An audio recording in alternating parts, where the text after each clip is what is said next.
People who knew murderers. When did you know something was off? Sat next to him in choir class. He was always kind of off. He operated on his own wavelength, constantly in his own world, never really engaging with anybody. People just didn't really exist on his radar. On a class trip, we slept in the same hotel room and he walked around naked like I wasn't even there. I always assumed he was autistic, but in hindsight, it might have been something much worse, like schizophrenia. He never seemed violent, but nobody ever talked to him enough to make that conclusion in the first place. A few months ago, he beat and stabbed his mother to death with a kitchen knife. It was so bad, dental records were needed to identify the body. He cut off one of her breasts and implied in his confession that he ate part of it. He waited until his dad came home from work to show him what he'd done. Claimed he saw a sign from the devil that told him to murder her. That may have been a lie. From what I heard, he was very excited to tell the police what he had done. And from what I do know about him, he might have said it for the attention. He turned himself in, waived his Miranda rights, and confessed to everything. When the cops found him, he was literally soaked in blood. He refused to shower it off, so they had to hose him down before they put him in a cell. He's looking at 40 years in prison. His mom was an amazing woman. She tailored our suits for choir and was constantly volunteering. If there was an event, she was there. She was going to be her town's councilwoman the next year. She loved her son very much. She didn't deserve to die like that. Story 2. Obligatory didn't know him as a friend, but a regular customer in my shop. He would come in after his shift to buy beer and tobacco. On one occasion, he caught and helped us to evict a shoplifter. He seemed friendly enough. Then, a local girl went missing and was eventually pulled out of a river a few weeks later. They announced they were looking for somebody in connection with her death, and it was him.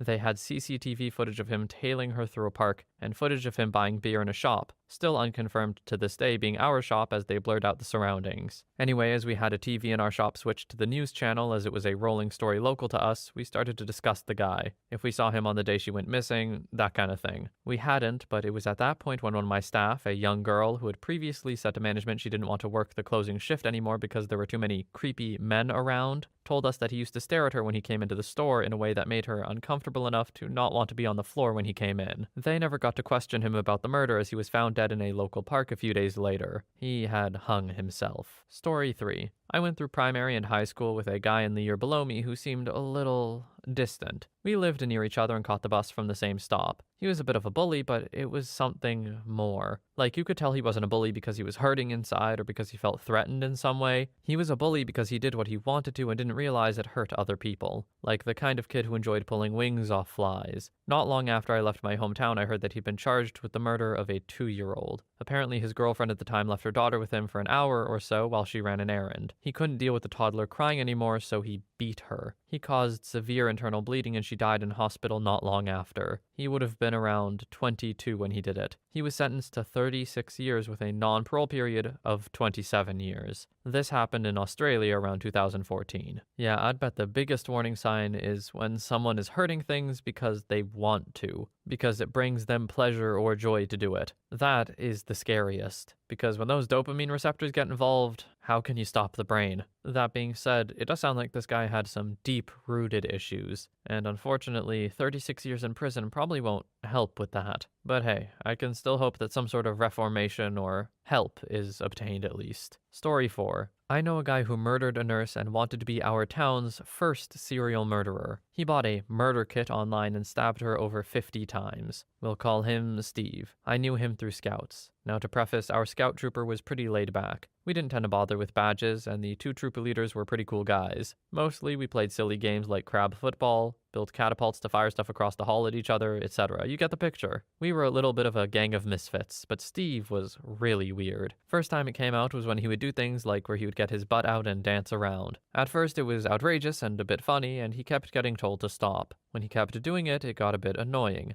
None of us were keen, after all, to see his bare butt. Then it got boring and then just outright weird when it's not remotely funny. No one wanted him to do it, and he continued. He also used to bring in printouts of super gross adult content, obviously confiscated and thrown away. Again, he was clearly trying to gross people out for his amusement. A few times he was suspended for a week or so, but we were quite laid back, and the troop leaders were good guys, so they probably couldn't bring themselves to bin him off completely. It was a long time ago, so I can't recall all the details, but I recall him being quite childish demolition mentality, but also very creepy. When I found out, I was shocked, but not surprised. Then I remembered I'd played hide and seek in the dark with this guy in a hall with a kitchen full of knives. Story 5. I moved to a new town when I was 19 and was making new friends at my new job. I met this girl at work and she invited me over to hang out with her and her best friend. I went and the best friend's boyfriend was there and the vibes were way off. I was uncomfortable. He was cold and just seemed angry for no reason. They had mentioned to me before he got there that he was always controlling and had hit the girl before. Turns out controlling was an understatement. She came home one day and he was digging a hole in the backyard and she asked what he was doing. He replied, "Digging your grave." He hit her, said if he can't have her, nobody could have her, all of that. So eventually she left him and had to get a restraining order and everything. He somehow persuaded her to get into a car with him on her work break and they went missing for a few days. Turns out he stabbed her to death, threw her into a river, and took his own life. I met the girl only a few times and him only the once, but the fact that I was in such close proximity to someone capable of that gives me chills. She was so young. It was really sad. Story 6. When he said there was. A teenager, his mother, and his stepfather lived around the corner from me. My mother knew them better than myself, but we all thought they were lovely. A couple of years ago, the son went to the hospital several times asking for help. He claimed he had voices telling him to take his stepfather's life, but each time he went, he was released and told to come back. They would give an appointment. A few weeks later, during a small argument, he stabbed his stepfather to death in front of the garden. He turned himself in the next day, and he wasn't convicted, as he sought help before it happened. Instead, he got the treatment he needed. Edit. I see a lot of people wondering if it might have been a defense/planned murder, and it wasn't. The way he ended his life and how the son acted afterward removed any doubt. Just a truly horrific thing to have happen. To not even be in control of your own self and know that it's going to happen.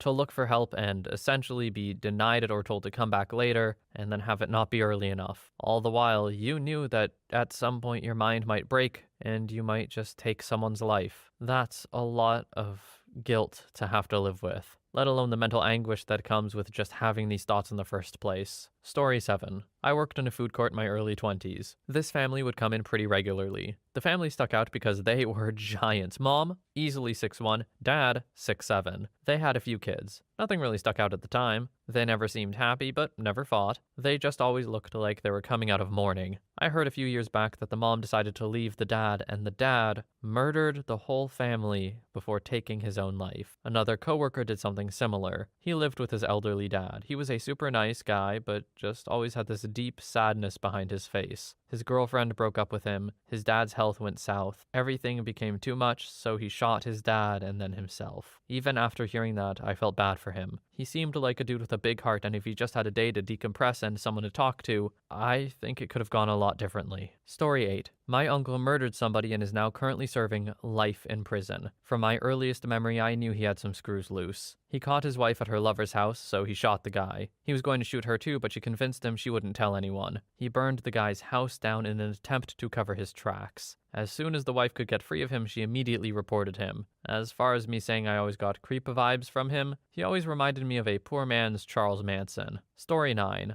My ex-coworker was a huge jerk who nobody liked to work with. He'd always be on his phone and talking to someone even when he had a customer waiting to order in his drive-thru. The moment I knew he had something wrong with him was when I caught him looking for his dab pen in one of the lockers in the back room. He always used a top locker, but he was searching through one at the bottom, which happened to be my locker for the day. I told him that, so he just stared at me in the face for a second and walked away. Later that same year, I learned that he shot and murdered someone at a gas station. Edit. To clarify, he was most likely trying to steal from me, and the fact that he made up his lie on the fly set me off, not to mention the super creepy stare at the end. Story 10. I never suspected a thing. She was the nicest woman. I even let her babysit my cousin when I had custody of him for a little while. She was my neighbor a couple houses down, and everyone loved her. She grew gigantic pumpkins, was always outside, so everyone interacted with her a lot, and when I moved away a few years later, I was shocked to hear everything from my family and friends who still lived in the area. The story. She was married to a man. I knew him from my time living there too. One day he was just gone and she was all beaten up. She said he beat her up. We always suspected this happened before this incident, and had left her because he got a woman pregnant a few towns over. We never heard from him again, but didn't really have a reason to. She would mention every once in a while that he was still harassing her and was even beat up on another occasion after his disappearance. He was self-employed and didn't really have any family, so no one suspected anything. 3 years later, she was dating another man. While dating this man, the police had been investigating her for stealing money from the grocery store she worked at. They went to the boyfriend's cabin, where they both were, to arrest her. She came to the door, said, "Okay, let me go put on some clothes." The police waited at the door. I obviously wasn't here, so this is just what I heard.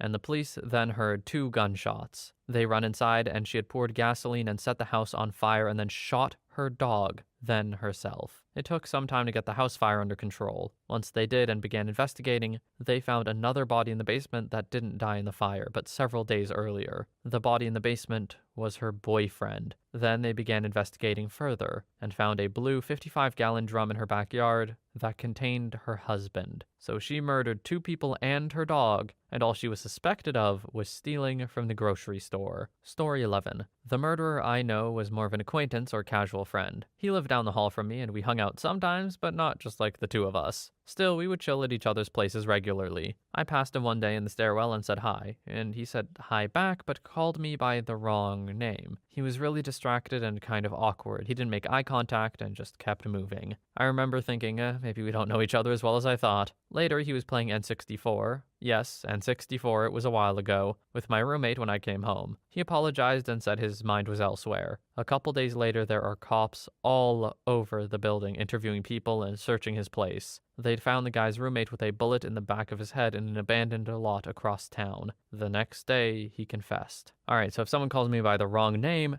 they're a murderer. Got it. Thanks, OP.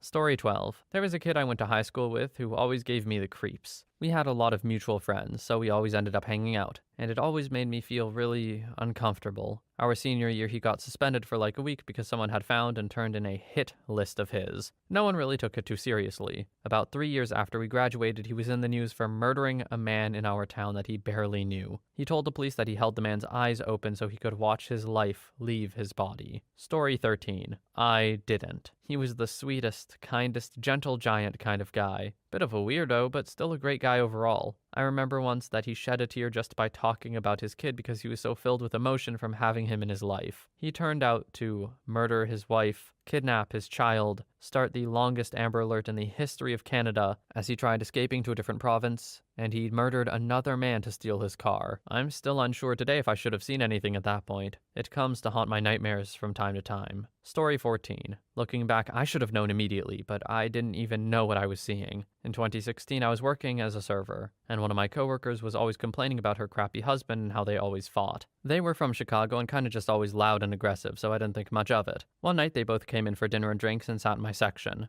and I was looking forward to finally meeting her husband so I could give him a face. I just remember not being able to look him in the eye, feeling super uncomfortable anytime I needed to go over to their table, because my friend would try to spark a conversation and I wanted to talk to her, but the guy's presence just sitting there made my skin crawl. They left that night, but soon she stopped coming to work, and then a couple weeks later, news broke out about murder. It was heartbreaking, and I no longer take lightly word of domestic disputes. Story 15. I knew this kid my entire life. We were friends in elementary and middle school, more middle school. He was your typical redneck kid, but a kind person. Imagine if Pinky from Pinky and the Brain grew up in the rural South. Well, as people do in school, we drifted apart. He honestly wasn't the person in the group I was friends with, he was just in the circle. So we went about our lives. A year after we graduated in the same town we all grew up in, he murdered his entire family. Mother, brother, stepsister, father, just for no reason. Nothing really provoked him, from my understanding. He left and went to ride ATVs with his friends later that day. They caught him and he had no memory of it. He went to court, got life, and never could recount a single moment, at least he said. It was weird seeing this kid who was, to your knowledge, just dumber than a bag of hammers, yet in odd innocence to him,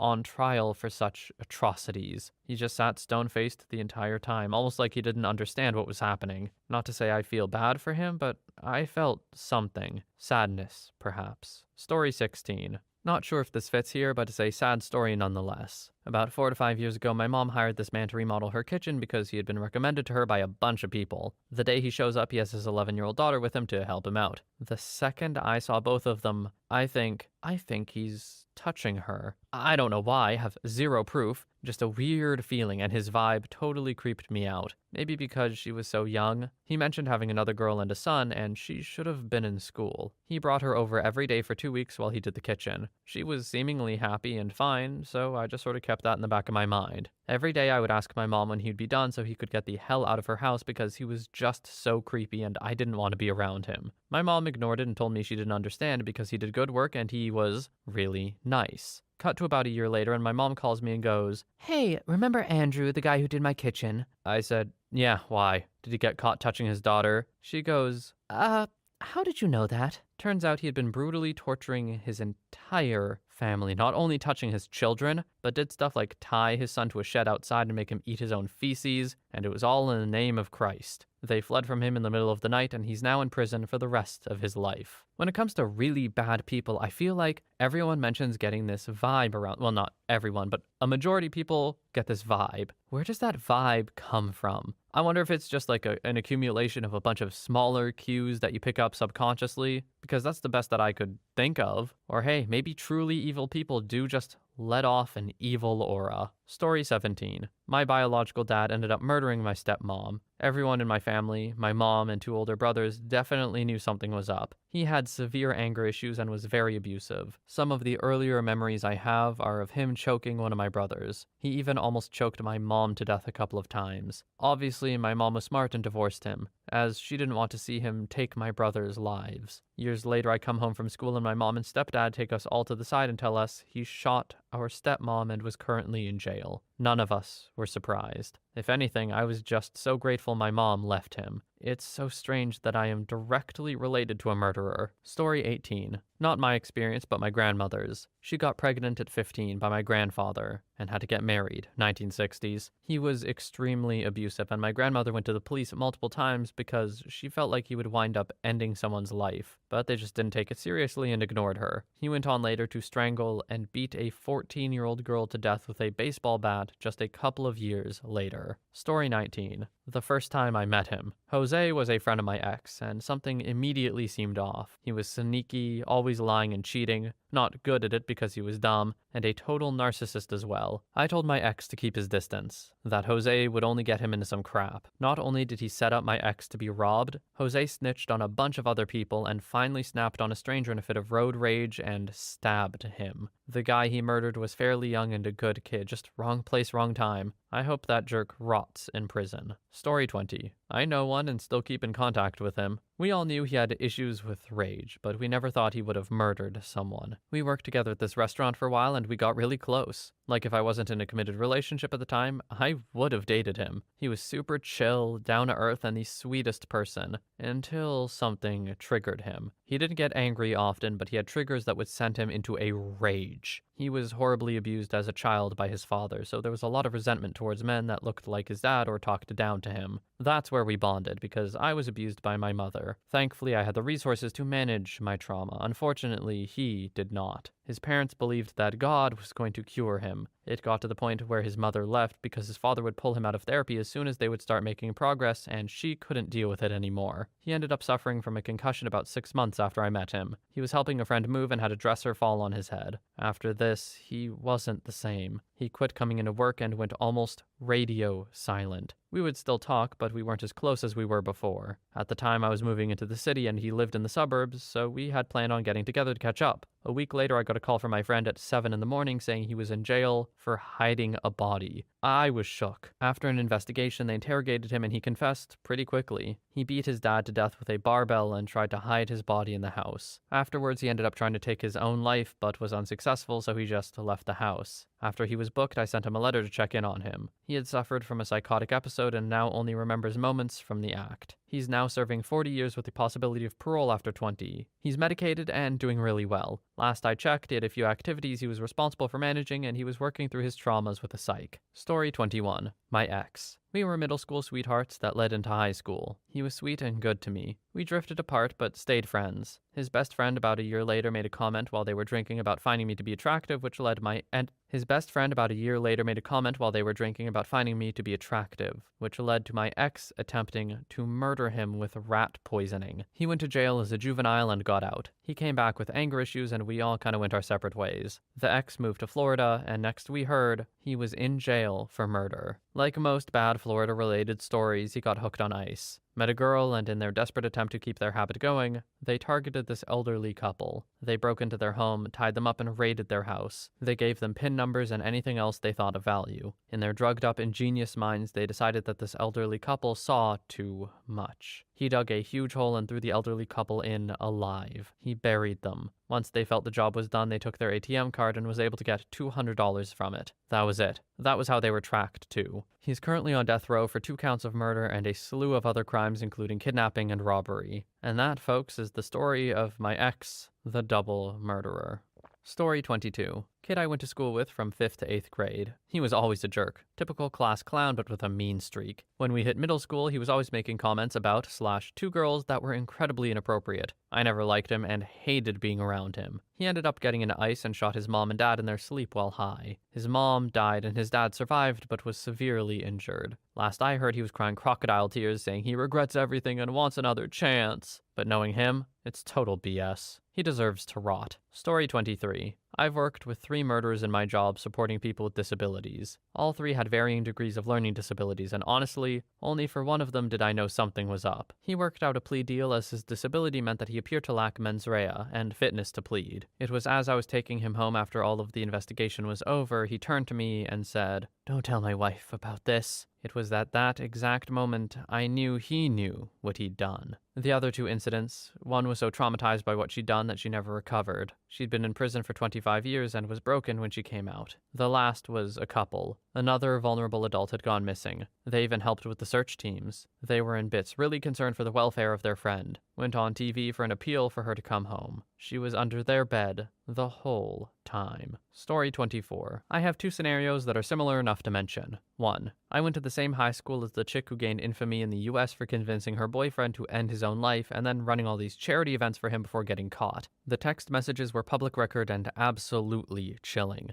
I think she ended up getting off with manslaughter, but the case is being appealed and will likely go to the Supreme Court. She was extremely forgettable in high school, nothing remarkable whatsoever. 2. While I was in college, I worked in the bookstore over the summers. I worked with a guy there who was a decent guy, but always a bit weird. He'd make inappropriate comments about some of the students that would come in for books, etc., but seemed harmless. He ended up being charged for attempted murder after stabbing his wife multiple times. I believe an affair was involved. The only reason the poor woman lived was because a construction worker saw the attack and intervened, so shout out to that guy for having balls of steel. Story 25. It probably doesn't actually count, but I want to tell it anyway. We, my partner and I, had some neighbors move in across the street. A young couple in their 30s. The guy would come over almost every day to chat with my partner. My partner told me he would say things about being assaulted by his brother as a kid and that people didn't care about him. His wife was weird. She just sat on the porch not talking to anyone or doing anything, just sitting there. All I knew about her was she didn't have custody of her kids. A few months ago, our street was filled with cop cars and ambulances. Being the nosy jerks we are, we just watched out the window for hours as cops busted down the door, screwed with the couple's lawnmower, and eventually we watched as 2 body bags were loaded up into a vehicle right in front of our house. Turns out they'd taken their own lives, or I guess one of them murdered both of them with consent. They turned the lawnmower on in their house and died from the fumes. Their dog died too. My partner and I felt so bad for them because the landlord dumped their stuff into the street the day after and only one person came by grieving. We also felt angry at them for murdering their dog. I tried finding the obituaries but couldn't. Months after this happened, I was on Reddit and saw a video, unrelated, of a man beating the crap out of a registered offender who was talking to his daughter. I went to Family Watchdog just to see, and guess whose mugshot came up? It was her, the wife. And she had a different last name than I thought she did. So I googled her name to see if she got an obituary, and she did. There was also a news article about how she and her ex-husband assaulted all 3 of their own kids and only spent 4 years in jail. The man who did it with her is still out there somewhere. I mean, I knew she was weird, but damn. We didn't feel as bad for them anymore. So, yeah, that was an emotional roller coaster. Story 26. I knew someone when I was in my early 20s in India. He was a dirtbag, but a fun guy under the right circumstances. I made sure to talk with him and be as pleasant as I could, while keeping him at arm's length. I moved away, and then my mom tells me several years later that he and his 4 brothers were hired murderers. Apparently, 2 people got into a fight over a property, and one of them hired these bunch of thugs. They waited for their victim to get home, get changed, and relax when they exploded an oil can in front of his house. When he came out running to see what was going on, they threw red chili powder in his face to blind him and chopped him to bits with large sickles. Apparently, the body was in multiple pieces at the funeral. I knew the victim as well. Guy had 2 daughters. Freaking crazy. OP, you must have felt pretty justified in your decision to keep him at arm's length, huh? I guess there is a difference between a hired murderer and someone who does it for sport, I guess. But still, personally, I wouldn't want to interact with either. Story 27. It was my brother. He died when I was 13. He was 18 at the time. I knew he was capable from the time I was 6 and he was 11. He used to play death games. He would sit on my chest, use his knees to hold down my arms, and suffocate me until I passed out, then wake me up and do it again. There were days where he did this for an hour or more. That's on top of the other kinds of abuse, any you can think of. I was regularly assaulted, beaten, and suffocated for a year. One time he made me stand in front of him while he punched me in the balls repeatedly. He wanted to make me a man, and wouldn't stop until I didn't flinch from the pain. I couldn't tell any of this because I was more afraid of him than confident my parents could or would do anything. He was my primary babysitter. After that year, he moved out. My mom worked nights and my stepdad was a truck driver. One night, my brother decided that he would feed me garbage. He cracked an egg onto a plate, put coffee grounds and other crap from the garbage can onto it, and when I refused to eat it, he put salt and pepper on it and said, "There, now it's more appetizing." The resulting mess was still there when my mom came home and she wasn't happy. She told us that if we both couldn't keep the house clean, we weren't allowed to eat her food. He balked at this and moved in with another family.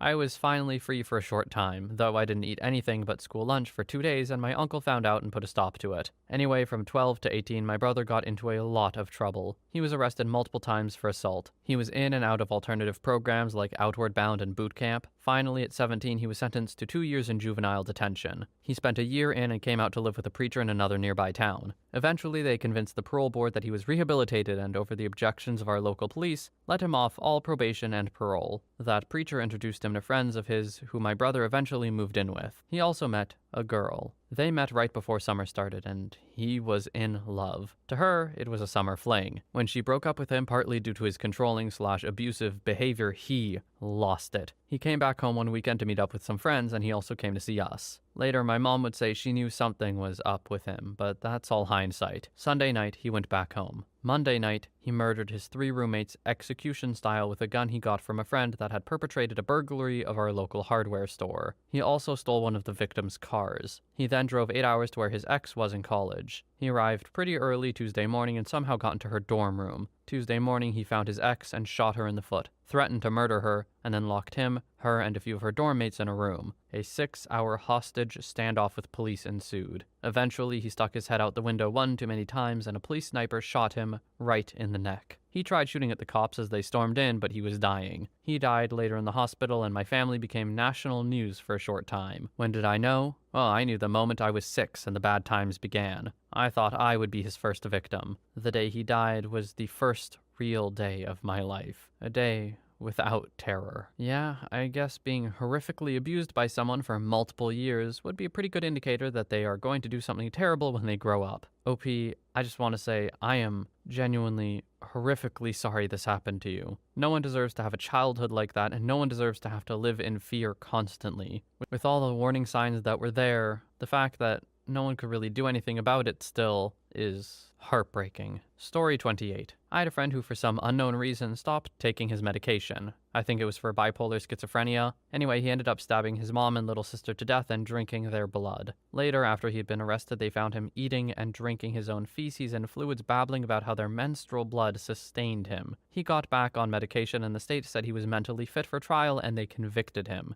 I don't even remember for how long. I just thought the entire situation was wrong. It's kind of crazy how 1 month you know someone and they're just normal, laughing and living their life, and the next, they're doing something terrible. Edit. Looked him up to find the details. He was sentenced to 80 years in prison. He used a carving knife and a fork in the murder. His sister was only 6 years old. Story 29. Unfortunately, I know a few people who have committed murder. The one I knew was crazy from an early age was the guy we'll call Biggie in the neighborhood. He was always crazy. He legit thought he served in the deep jungles of Vietnam. He was like 2 when it ended, maybe 5 years ago. He legit thought he served in the deep jungles of Vietnam. He was like 2 when that war ended, and maybe 5 years ago he went to some rehabilitation jail for murdering a bunch of dogs. They let him out on a day pass. He didn't return, and he beat a well-known gay activist to death at the bar that night. He's been released since then, and he lives back at his parents' house. I know for a fact he will do this again. Edit. I'm not a doctor, or as someone pointed out, from the future, so no, I don't know for a fact, but I hope he doesn't at least. Story 30. There was this guy who stabbed a young brunette woman 37 times and then assaulted her post-mortem. It turned into a cold case for 9 years. They finally caught the guy a couple of years ago. Crazy thing was, I, a young brunette woman, worked next door to the bar where this guy drank every night. I also was a raging alcoholic and got blacked out drunk and walked home from there on and off nights regularly.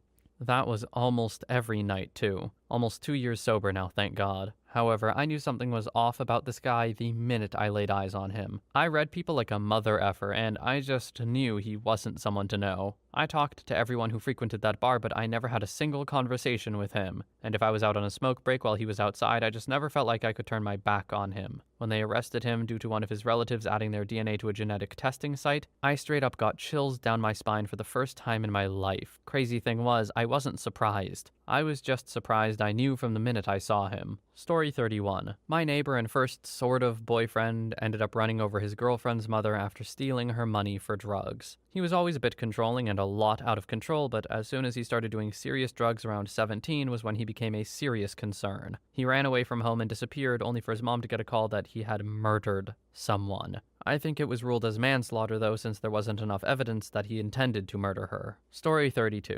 A kid in high school murdered his grandmother one day before school. I didn't really interact with him much. We weren't in the same grades, so we didn't have many classes together or any mutual friends. But I did remember seeing him quite a few times as I was working in the library during my lunch periods that year. Just a quiet kid, didn't talk much. He would sometimes just be sitting there and get frustrated at himself or whatever he was doing and kind of flip out a little. Like a little bigger than, "This math problem's really ticking me off," and a little less than full-on flipping out. But it would seemingly be about nothing. He wouldn't have any pencils or paper, so I don't think he was doing any homework when he would do this. And sometimes he would have a book in front of him, but also again didn't really pay too much attention. But yeah, one morning he just took his grandma's life with a lamp before school. I forget the reasoning. I think it was something like she caught him sleeping in and he went crazy on her. Extremely sad. And I went to a really good school you had to test to get into, so he had to be kind of book smart at least. That was devastating though. Story 33. This kid I went to school with from 7th to 12th grade was always a huge jerk, shouting random stuff in class to annoy the teachers, just goofing off in destructive ways, etc. One day I was driving my gay friend home from school and we're sitting in the parking lot. The troublemaking kid came up and banged on my car window. I thought he needed something, so my friend rolled the window down a bit. This kid looked my friend in the eye, dead serious with more seriousness and hate than I'd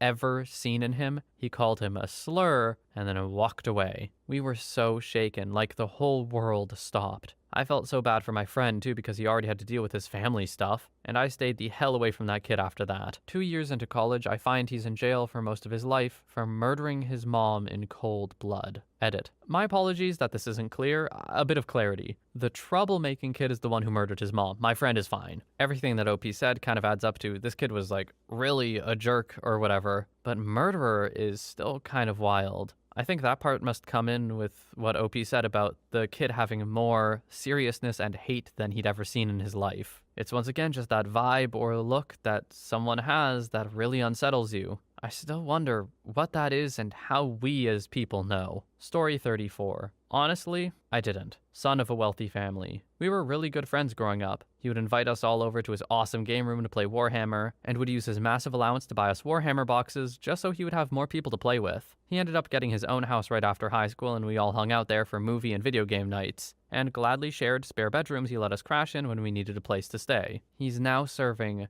300 years for 4 counts of assault and a murder. Apparently, he murdered a girl during a bout of extreme breath play, and when she passed out, he prioritized his own needs before her to get an ambulance. We had absolutely no idea he was capable of doing such a thing. Really shook me up. Just knowing I hung out with him so much and he bought me so much great stuff that defined my high school years. I still have the Warhammer figures in a closet. I'm tempted to throw them out sometimes just to fully remove him from my life, but at the same time, I remember these figures brought a ton of great memories with my other friends who have murdered less people than he did. So when I look at them, those great memories are the ones that come to mind. I see the endless summer afternoons of all of us painting figures and tearing up the tabletop together. I don't see the guy who bought me the box they came in. Story 35. Played Dungeons & Dragons with a guy on deployment for a few months while I was in the Navy. We hung out in the same group of people. I stopped playing because he kept trying to assault all the female NPCs/player characters. When we got back from deployment, the FBI and NCIS were pierside waiting for him. Him and some other guys had assaulted and murdered a woman whose husband was on deployment. Also had some friends who tied up an old man who they suspected of touching one's younger brother when we were teenagers. They tortured him for hours and then murdered and tried to burn the body. 2 got life. The other turned evidence and only served a few years. Had another guy I was pretty good friends with get arrested by ATF for trying to blow up the car of our local ADA. He bought fake C4 from an undercover agent and they swarmed him while he was trying to push the switch. As I write this, I realize I've been close to some really messed up people. Maybe I'm the one who isn't right. Story 36. I knew Esteban Santiago. Not intimately familiar, but I worked at the hostel he lived at before he flew to Florida. He was very reserved and talked to himself a lot. He didn't seem crazy, even for the crew of misfits that we all knew and loved at the Kupkujiak. I was working the night he took a little Pelican gun case and got in a cab to the airport. He just stared at the ground and nodded as he walked out. The next day after he made the news, the FBI shut the place down and combed through the dumpsters for evidence. Weird and crazy stuff. I would have bet money 2 other regulars were far more likely to go on a murder spree. Edit. The other 2 I had in mind are these. A guy who got arrested for stabbing someone and threatened to stab me because I told him not to threaten to stab the guests. The other guy was a guy who worked the slopes and had literally 0 friends, acquaintances, associates, or family alive.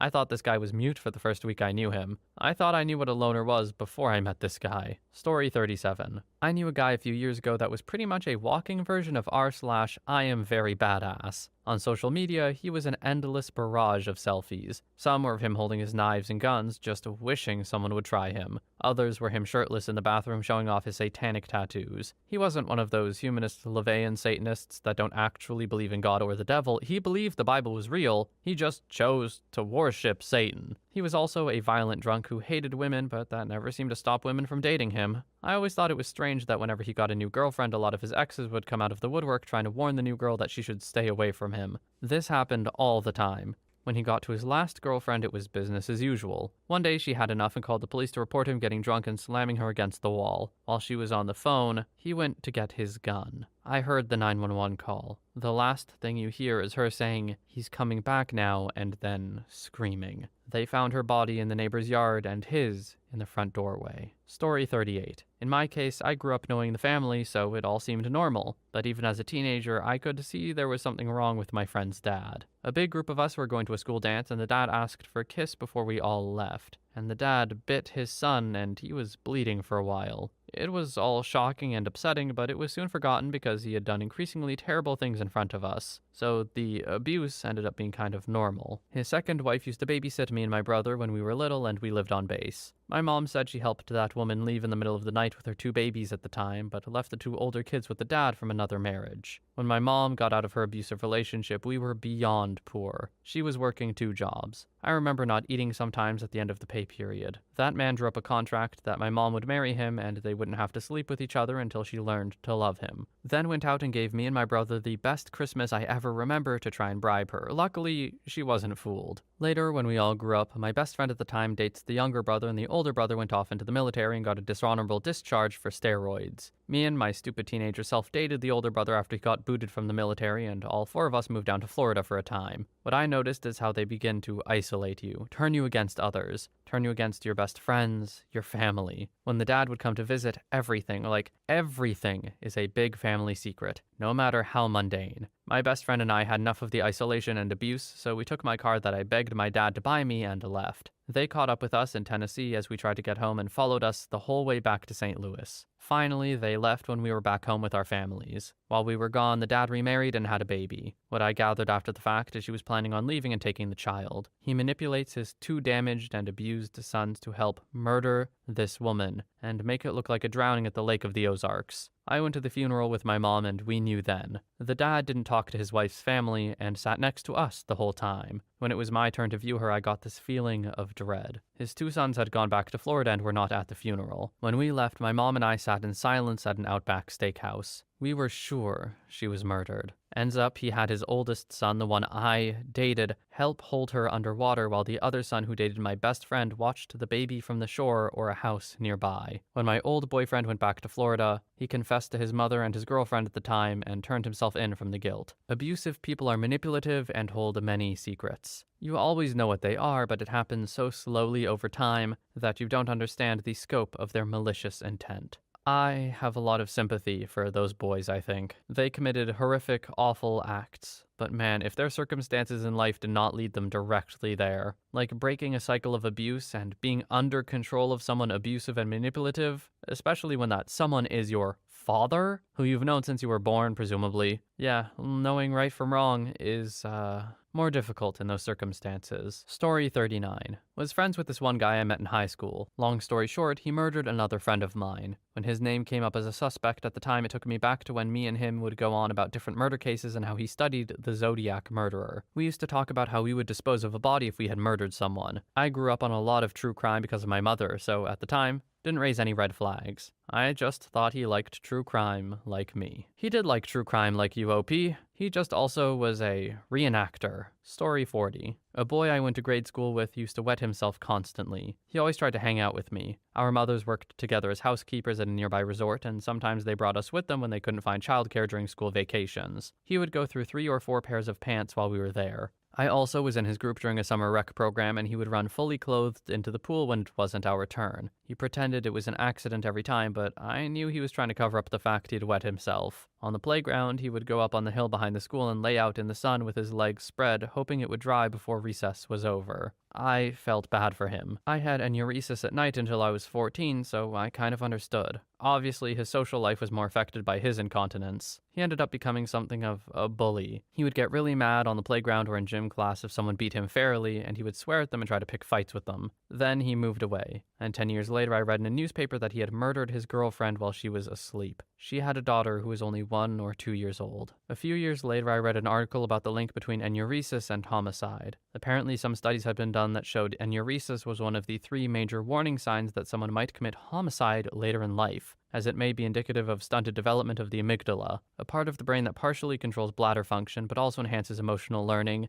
conditions fear responsiveness, and amplifies external stimuli. Edit. I just looked him up to see if he was still in prison, and apparently he has taken his own life. Story 41. A friend of my mother stabbed his boyfriend to death who was her even closer friend. He called her after the murder to ask if he could take a shower at our house. Realized something was off in that moment. Before that, I actually liked him. My mom told me later, though, that he would make inappropriate comments about my brother and I while we were in high school, which is why she never invited him over to the house. So that's probably when she noticed something was a little off. Story 42. Girl I used to work with 10-some years ago was murdered by her ex-boyfriend. He tied her up to make it look like it was self-inflicted, but according to her parents, the autopsy said she was dead before she was hung. Dead people don't hang themselves up. She also had no ideations as far as anyone could tell. Happy girl with the dreams to finish her degree. Had just bought herself a new car and house and was starting to date again. Police just filed it away like nothing happened, though. Gotta love small towns. Anyway, he was always off. He was your typical narcissistic, controlling, abusive SO. She constantly had bruises and scratches from his explosive violence. He sent her death threats at work, harassed her coworkers, threatened violence to her family and friends, all of it. A week before she was found, he had broken into her house and almost strangled her to death. No surprise he would murder her with the violent temper he had. He began dating another one of my coworkers some years later. We who knew his first girlfriend warned her constantly of what he was like and what we suspect he did. She told us the old sob story of, "He's changed." Apparently, he was a great boyfriend, until he chased her and their 2 kids into the bathroom with a knife, barricaded them in, and set the trailer on fire. They're freaking lucky to be alive. The neighbors had called the police after hearing some yelling and threats, so they were able to get out, but I think the whole trailer burned down. They stayed together and had another kid, but I'm pretty sure she's not with him anymore. Story 43.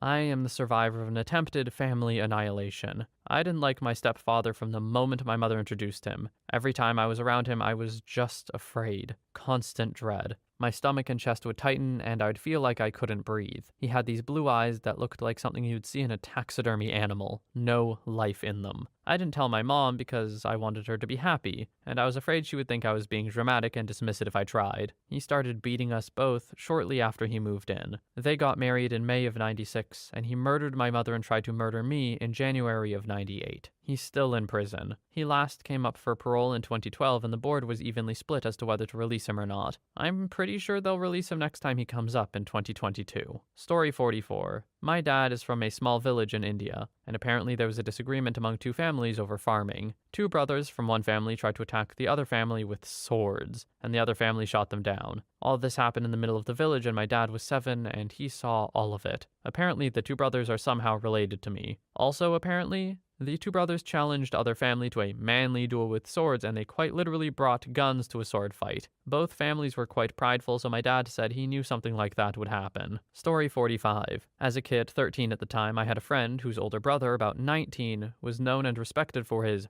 gangster lifestyle. He was nice to everyone except for my older brother, whom he had fought with a lot growing up. My brother knew something was evil about the guy and didn't trust him. Even though it ruined my brother's social life, he knew that there was way more at stake than just losing his social life if he kept hanging around. Nearly 20 years later, I'm at a friend's house buying some weed. There's a big, roided out guy there rambling on and on about having to silence some witnesses. He described how him and a friend hid in a person's bedroom closet and waited until they were sleeping to terrorize and threaten their lives if they testified. He described how him and a friend hid in a person's bedroom closet and waited until they were sleeping to terrorize and threaten their life if they testified. He ended up saying his name and my heart skipped a beat. It was the same guy. I texted a friend in the room with me warning him to not call me by my last name as it might set this guy off. It was nerve-wracking to say the least. A narcissistic psychopath. Being in his presence set off fight or flight responses big time. Options of escape quickly filled my head, and within seconds I was ready to jump out of a second-story window onto concrete to get away from him if need be. Fast forward a couple of years and the guy's found guilty of murder. Apparently he stuffed his victim into a barrel and left it in a creek. Story 46. He was the son of my dad's coworker/friend. Before my father got laid off this year, they had worked together for 32 years, so we did occasionally see each other while growing up. The son was my age, went to the same middle school and high school as me. I know that he had some kind of mental disorder involving impulse control. For example, on his way to our middle school one day, he saw a baseball bat lying on a front lawn and decided to use it to smash in the windshield of the car in front of the house. He was also obsessed with death and would talk about wanting to see someone die. Obviously, I wasn't a big fan of him. Did not want to seek out a friendship. A friend of mine, still my best friend today, felt bad for him and would talk to him before classes and such. One day, she was pulled into the principal's office and told that they found a list he had made of people to not murder in his imagined school shooting, and she was on it. I'm not sure what happened with him after that, but I didn't see him again until high school. After graduation, I got a part-time job at a corporate office downtown where I was tasked with making lunch runs. The local restaurants where I would pick up food had a missing persons flyer for a boy my age. He was mentally handicapped, and his family was worried that he had wandered off into the desert, according to the diner staff I talked to. A few weeks later, I see my old classmate's mugshot on the local news. He had murdered the missing boy. Apparently, he and his small group of friends had befriended this kid and driven him out into the desert one night. My old classmate shot him with a crossbow and then slit his throat. Story 47. It was a gradual progression of crazier behavior. My ex seemed normal at first, but a little narcissistic about how great he was, and how confident he knew people. He also claimed that he knew what was going to happen. He told me I would always be his. I laughed and said, "What if we break up, I marry someone else, and have kids?" He said it didn't matter, that I and that kid would be his. I thought maybe he thought it was romantic, but it creeped me out. A month or two later, we broke up. I moved far away and got married. I knew his sister, and she told me how he kept saying I will be his no matter what. Something in that moment made me believe he would find me and murder my SO. Like, you never want to believe someone would murder, but my instincts told me to be afraid. Luckily, it seemed his interest in me had died down over time. I eventually, in my life, realized I was a transgender male, got help and hormone therapy to transition. Once he heard through the grapevine, he seemed officially put off altogether, which gave me a feeling of relief, really. In 2018, about 2 years after coming out, I got a phone call from an old mutual friend. They asked if I heard about what he did on the news. Of course, I hadn't, but I had a bad feeling. He apparently worked at the airport and kept trying to ask a woman out who had a fiancé and a child. She refused him many times. Then he waited outside of her home for her fiancé to show up. Once the fiancé drove up, he ran up to the driver's side window and shot him. The fiancé didn't survive. My ex didn't make it far before he was caught by the police and thrown in prison, likely to be tried for life since he lied in wait. That poor woman lost her love and father of her child because of his sick, twisted version of his own reality. What the hell did he think was gonna happen? She was gonna fall in his arms once her husband-to-be was murdered? I think it's important to acknowledge that there's no way to really tap into the mind of someone like that. Trying to rationalize their behavior will never make sense. Delusions are called delusions for a reason. They're not based in reality. And also, on that note, delusions are often caused by severe mental illness. Stuff that you can potentially get medication and help for. Not absolving this guy of the terrible thing he did, though. Just saying that for whatever reason, in his mind, the world was not the way we see it. Story 48. It's interesting to think about, actually. He was in a relationship with a friend who was vulnerable, and he was very controlling and would make these impulse decisions that were irrational and weird. But he seemed like your typical insecure dude who found someone even more insecure to have control over. I'm glad we gently advised her to end the relationship, which she did. Not long after, the news was reporting the body in the barrel murder. They then found his body within a few days. He'd murdered his old boss and then took his own life a few days later.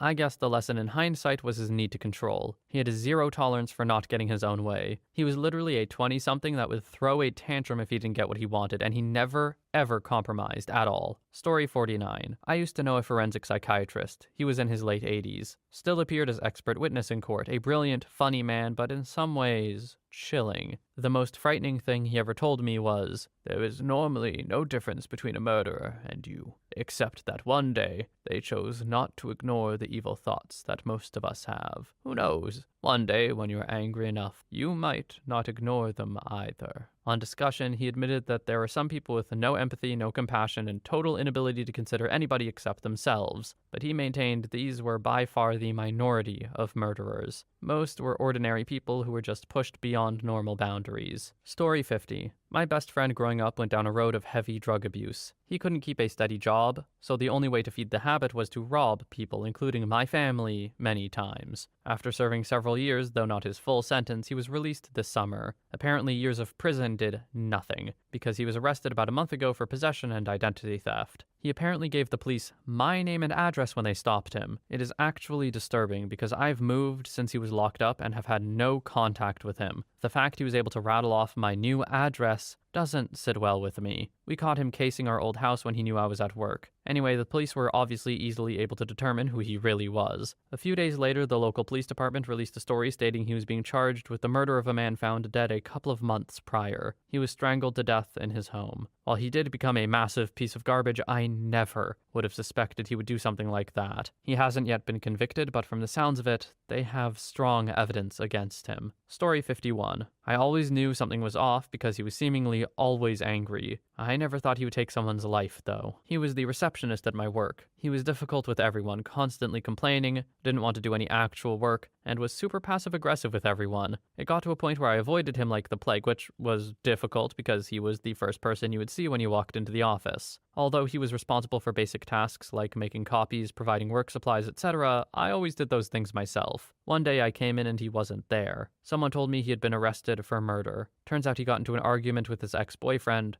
pulled out a gun from under his bed and shot him. He claimed self-defense at trial, but the jury didn't buy it. This was in 2006. I just looked him up and he's up for parole in 2023. Okay, the way you're describing this person though, how did they ever get the job as a receptionist? Like, this is a very front-facing position where you interact with a lot of people, but you say he's passive-aggressive and difficult with everyone? Like, just straight up, doesn't sound like he was doing a good job. Story 52. I honestly didn't find him very creepy. He was a member of my night shift crew when I used to be a fast food manager, and while I never knew him well, he seemed like a quiet guy who laughed at the same inappropriate things everyone else on the closing/overnight shift did and smoked weed with everyone after work. My cousin, aka my mom's old best friend's kids that were always called my aunt/cousins while I was growing up, twin girls and a brother, ended up dating him, got pregnant, they got married. Shortly after, she was pregnant with their second kid and someone set fire to the family home, starting in the twin sister's room, but they thought it was her ex. She ended up moving in with her twin and the husband so she could feel safer. While the wife was in the hospital giving birth to the second kid, the husband left the hospital with the first kid in the back seat, went to their home,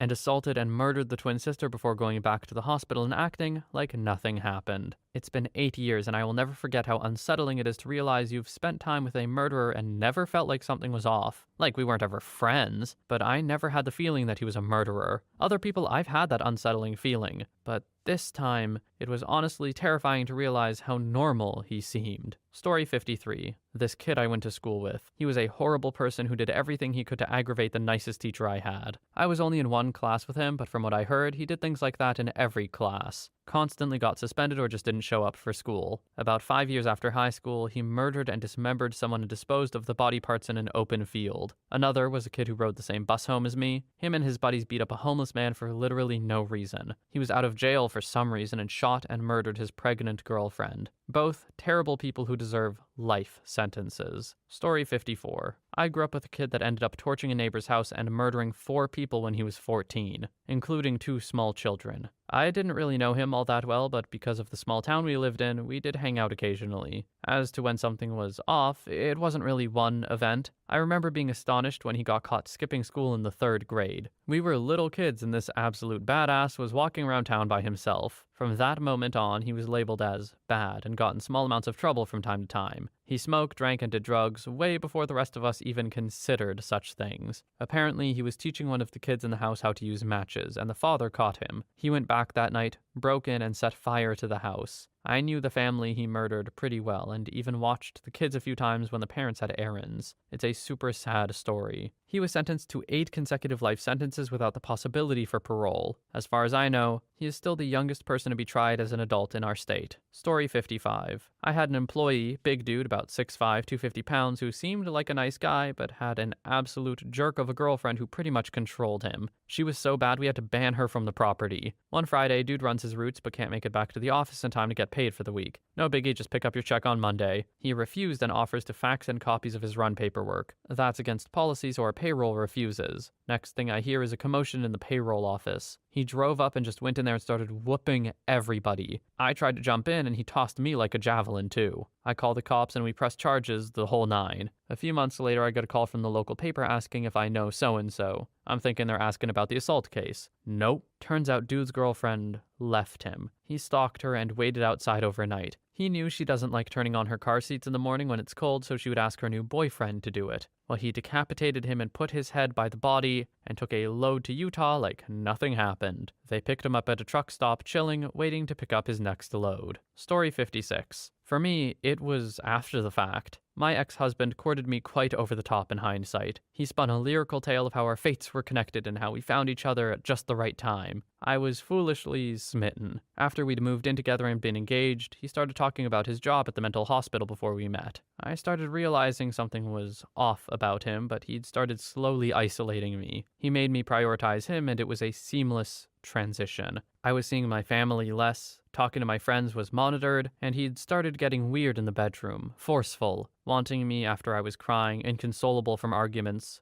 holding a pillow over my face, and he was constantly talking about owning a business for gun design with his brother, and about the torture chamber he would have to build and maintain in the basement. How, as his soon-to-be wife, I would be expected to never talk about what happened to men they had to work up, to never come into the basement, to never question what happened after the fact. But he told the story of going into the mental hospital and slamming a patient to the ground. It ended the patient's life. It was ruled an accident, but to hear him tell it, it was his first murder. He had fantasies about it before it happened, took a weird delight watching the light leave the eyes of the patient. He said he'd never slept so calmly in his entire existence. I later was moved to a cult farm at his insistence, and our marriage ended via text message after his attempts to reprogram me as his token black subservient wife failed. He tells the death story with this glossed over euphoria. I realize now, he's certifiable. There's something especially creepy to me about murderers who don't hide it at all. And I guess he kind of hid it, but at some point he just outright told OP all of this, like to their face. And not only that, he had an expectation that OP was just going to be cool with it, I guess? That's absolutely horrifying. OP, I am very glad you're out of there. That man is not all right. Story 57. I only know an attempted murderer, something I'm sure the victim is grateful for. She was a grad student who taught one of my undergrad classes, and we went out for lunch a few times after the class ended before she ghosted me. In any case, she ended up becoming obsessed with a coworker at the university she got a job at after she finished her PhD, and attempted one of those old love me or die type things. I didn't think she would ever go that far, but I knew there was something wrong when she said her favorite artist was Macklemore. I have no idea if this is a joke post or whatever, but I will take it because it is our last one for the day. And something a little lighter, not too bad after all this. A little disconcerting the amount of posts in this thread that talked about how there weren't any signs that something was off or they didn't know. Especially that one a few stories ago where they talked about how murderers are just like you and me. It's just that one day they couldn't hold back those dark thoughts. I don't know, a little unsettling to me to say the least. For now though, thank you so much for watching. I hope you have a wonderful day or night wherever you are, and I will see you in the next one.